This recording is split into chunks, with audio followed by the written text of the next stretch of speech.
Shalom, selamat siang, selamat datang dalam bimbingan dan penyuluhan kelompok pemuda-pemudi gereja bersama saya Pendeta Madenarawati dengan tema cara bergaul yang baik. Sejalan dengan berkembangnya kemampuan, kematangan, dan kebutuhan pola hubungan antar orang, berkembang dalam 7 tahap, yaitu tahap bayi, tahap anak kecil usia 3-6 tahun, tahap anak besar 6-12 tahun, di mana dalam tahap ini keberhasilan atau kegagalan berteman seterusnya sangat ditentukan pada tahap ini karena membentuk kepribadian seseorang. Tahap remaja dan pemuda itu usia 12-25 tahun, membentuk jati diri dan menjauhkan diri dari orang tua dan pengaruh teman itu lebih besar, lebih banyak dan lebih dominan. Tahap dewasa muda itu usia 25-40 tahun. Jumlah kawan memuncak pada usia ini di lingkungan rumah, kantor, dan komunitas lainnya. Tahap dewasa yaitu 40-65 tahun. Dalam tahap ini sudah sibuk dengan kepentingan sendiri karena berada pada puncak karir. Dan tahap terakhir adalah tahap lanjut usia. Jumlah teman memang berkurang, namun atau kualitas dari persahabatan menjadi lebih matang dan murni. Selanjutnya adalah pentingnya interaksi. Manusia selain makhluk individu juga adalah makhluk sosial yang membutuhkan orang lain. Manusia tidak dapat hidup sendiri tanpa hubungan dengan orang lain. Manusia diciptakan sebagai makhluk sosial yang selalu akan hidup bersama dengan orang-orang lain dan keterikatan dengan individu lainnya. Sejak dilahirkan, manusia memang sudah mempunyai naluri untuk hidup berkumpul dengan orang-orang lain. Memang ada 2 tipe orang, yaitu ada yang ekstrovert, itu mempunyai bakat untuk bergaul, sangat mudah untuk memiliki teman, sangat mencintai keramaian dan bertemu banyak orang. Sebaliknya orang introvert adalah orang yang sulit untuk bergaul dan sangat membenci keramaian.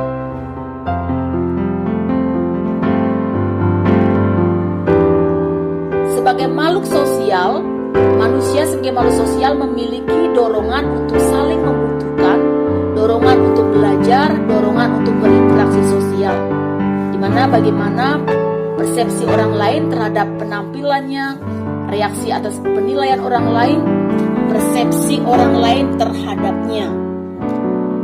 Oleh para ahli sosiologi, pergaulan disebut interaksi. Terlebih dengan teknologi informasi komunikasi yang semakin canggih, manusia dapat memiliki jaringan sosial yang tidak terbatas. Karena dengan media sosial yang ada, melalui Facebook, YouTube, Instagram, Twitter, dan media sosial lainnya, manusia memiliki kemungkinan mengakses diri, memiliki jaringan sosial yang tak terbatas usia dan juga tempat. Jika berpikir untuk menjalin persahabatan, ketahuilah bahwa tidak semua orang ingin menjadi sahabat kita. Orang mempunyai kebebasan untuk mempunyai pilihan ini dan itu. Jika kita memaksakan persahabatan akan timbul masalah. Persahabatan itu harus terjalin dengan sukarela. Contohnya di dalam Alkitab itu Markus 2 ayat 1-12, bisa orang lumpuh yang disembuhkan. Sungguh beruntung orang lumpuh ini punya kawan-kawan yang baik, yang menggotong dirinya, yang memberikan dia kekuatan, semangat dan pengharapan sehingga ia memiliki dan ia memperoleh kesembuhan dari Tuhan Yesus. Demikian juga kisah 1 Samuel pasal 18 ayat 1, 23 ayat 17, kisah Daud dan Yonatan, di mana persahabatan Daud dan Yonatan itu sampai kepada keturunannya. Ada 7 prinsip dalam membangun persahabatan. Di antaranya adalah: pertama, perhatikan setiap orang baru di sekitar Anda. Kedua, kembangkan ekspresi yang membuat suasana ceria. Ketiga, berlatih menyapa orang dengan nama. Keempat, ajukan pertanyaan yang tepat. Yang kelima, menjadi pendengar yang baik. Yang keenam, jangan congkak dan merasa lebih baik dari orang lain. Yang itu hendaklah sopan santun dalam tingkah laku. Kita akan belajar tentang persahabatan yang sejati. Amsal 17 ayat 17 mengatakan seorang sahabat menaruh kasih setiap waktu dan menjadi seorang saudara dalam kesukaran. Amsal 17 ayat 17.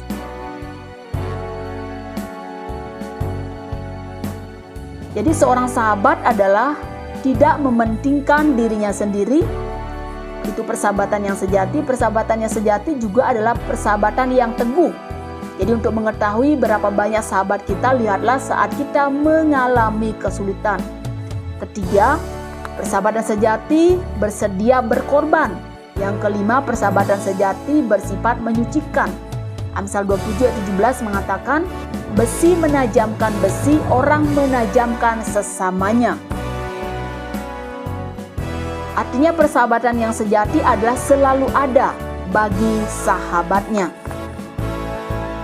Bagaimanakah persahabatan yang sejati? Kita akan saksikan video berikut ini.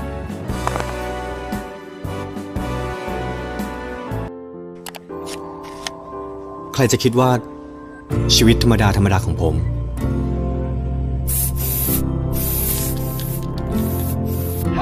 จะต้องเจอกับความเปลี่ยนแปลงที่ใหญ่ขนาดนี้ เฮ้ย จะไปไหน เฮ้ย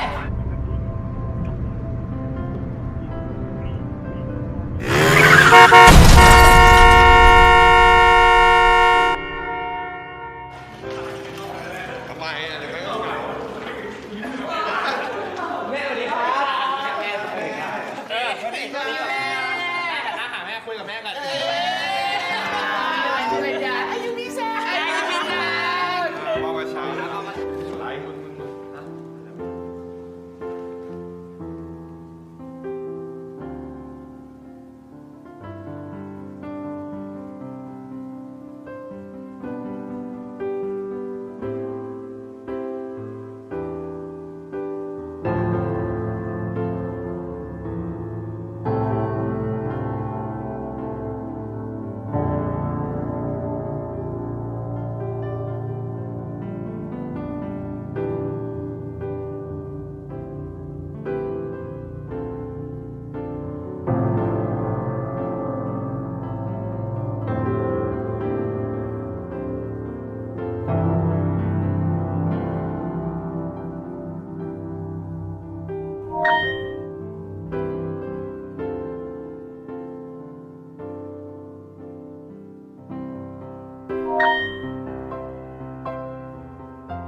านช่วงเวลาร้ายๆมาได้เพราะคำว่า แค่ไม่ท้อชีวิตก็เขียนต่อได้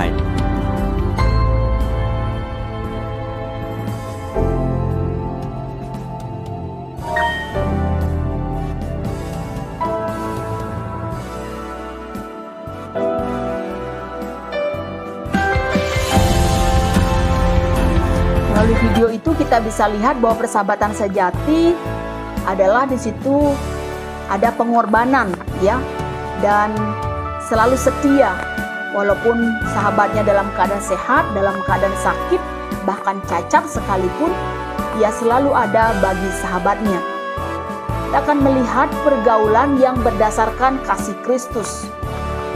Matius 22 ayat 37-40. Kasihlah Tuhan Allahmu dengan segenap hatimu dan dengan segenap jiwamu dan dengan segenap akal budimu. Itulah hukum yang terutama dan yang pertama. Dan hukum yang kedua yang sama dengan itu ialah kasihlah sesamamu manusia seperti dirimu sendiri. Pada kedua hukum inilah tergantung seluruh kitab para nabi. Dan Yohanes 3:16 sudah menjadi ayat favorit kita. Sudah kita hafal semua, ya. Karena begitu besar kasih Allah akan dunia ini sehingga ia telah mengaruniakan anaknya yang tunggal supaya setiap orang yang percaya kepadanya tidak binasa melainkan beroleh hidup yang kekal. Kasih Kristus adalah kasih yang sempurna, kasih yang tidak menuntut balas, kasih yang tidak bersyarat, kasih yang kekal, kasih yang memberi, kasih yang rela berkorban. Jadi pada prinsipnya pergaulan berdasarkan kasih Kristus adalah pertama, apapun yang dilakukan itu harus untuk kemuliaan bagi Allah. Yang kedua adalah demi kebaikan orang lain. Yang ketiga demi kebaikan diri sendiri. Yang keempat saling mempercayai. Yang kelima saling menghargai. Dan yang keenam adalah saling mengasihi. Kasih yang berdasarkan pada kasih Tuhan Yesus adalah kasih yang berkorban, yang tidak bersyarat, yang kekal, dan yang sempurna. Bahkan di dalam 1 Korintus yang mengatakan kasih itu sabar, kasih itu murah hati, ia tidak cemburu, ia tidak memegahkan diri, dan tidak sombong, ia tidak melakukan yang tidak sopan, dan tidak mencari keuntungan diri sendiri. Ia tidak pemarah dan tidak menyimpan kesalahan orang lain. Kita masuk kepada tahapan dalam pergaulan pemuda dan pemudi. Ya, situ ada 5 tahapan.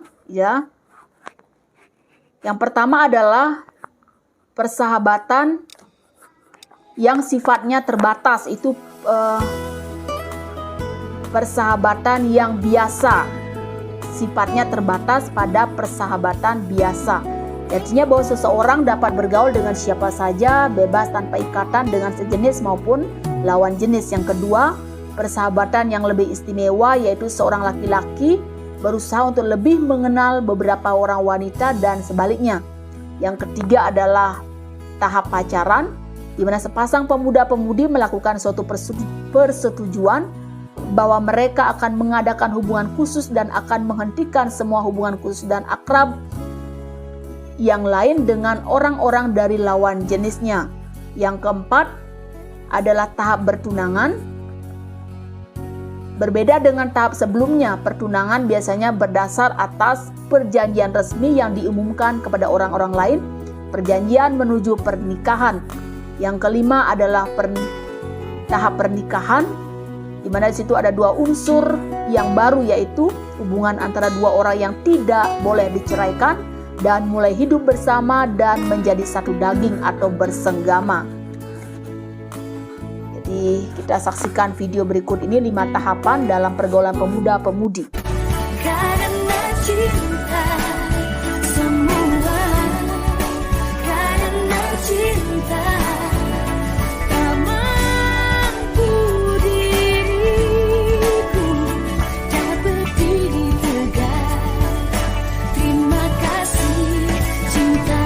Kita kita sudah belajar bagaimana proses membangun persahabatan dan persahabatan berdasarkan kasih Kristus dan tahapan pergaulan, maka kita akan melihat ada 14 kunci sukses dalam pergaulan yang berdasarkan kasih Kristus.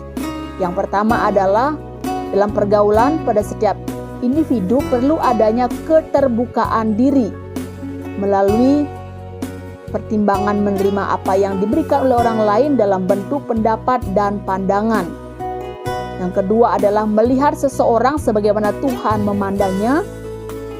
Yang ketiga, mengenal individu lain sebagai seorang individu yang lain yang tidak sama dengan diri kita sendiri.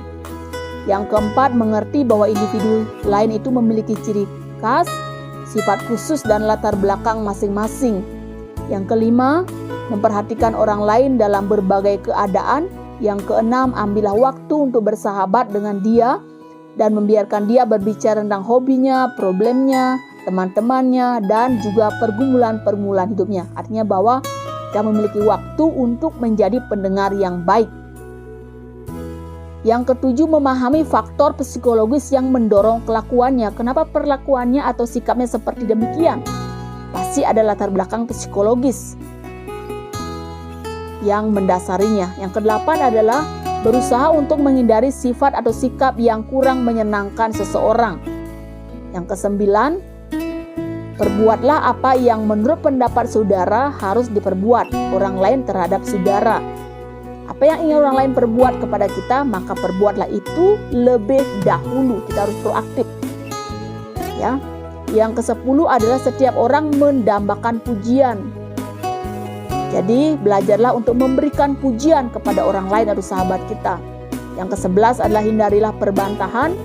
Yang ke-12, jangan merusak kesenangan orang lain. Yang ke-13, bersahabatlah dengan pemuda dan pemudi yang akan membawa kita hidup yang baik dan jangan yang jahat. Artinya komunitas kita sangat menentukan keberhasilan pergaulan kita, karena pergaulan yang buruk dapat merusak kebiasaan yang baik. Yang ke-14 adalah pupuklah rasa humor. Rasa humor dapat membuat suasana gembira dan santai. Rekan-rekan pemuda-pemudi yang diberkati oleh Tuhan, demikianlah pemaparan tentang cara bergaul yang baik. Kita membangun persahabatan yang baik, menjadi sahabat yang sejati, pergaulan yang berdasarkan kasih Kristus. Mari kita membuka diri kita dan kita menerapkan semua prinsip pergaulan yang sukses ini sehingga kita dapat bergaul dengan baik, kita dapat melewati tahapan pergaulan dengan baik dan sempurna. Tuhan memberkati kita. Shalom.